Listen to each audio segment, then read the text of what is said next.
समाजातील सर्व घटकांना न्याय देऊन वाचा फोडणारी वृत्तवाहिनी म्हणजेच लोकशास्त्र न्यूज.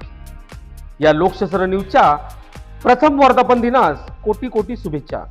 शुभेच्छुक किशोर मुंदडा, चेअरमन, विविध विकास कार्यकारी सोसायटी, सातपूर. आज लोकशास्त्र न्यूजला 1 वर्ष पूर्ण होत आहे. त्या निमित्ताने त्यांचा वर्धापन दिन असल्यामुळे सर्वांना त्या बंटी आढाव यांच्या कौतुक केले जाते की यांनी ज्यावेळेस ज्या बातम्या पाहिजे त्या अगदी सविस्तर छापून आणि गावाला ती माहिती पुरवली. आणि कुठलेही काही कार्य असो ते हिरिरीने सर्वांच्या पुढं असतात आणि बातमी लावून आपलं मनोगत व्यक्त करून लोकांना त्यांचं सुखदुःखाच्या बातम्या ते सांगत राहतात. तसंच मी सातपूर विविधकारी सोसायटीचे चेअरमनपदी माझी नियुक्ती झाली, त्याबद्दल त्यांनीसुद्धा मला धन्यवाद दिले. आणि तसेच यांचे कार्य ह्या वर्धापनानिमित्त असेच काही वर्धापन दिन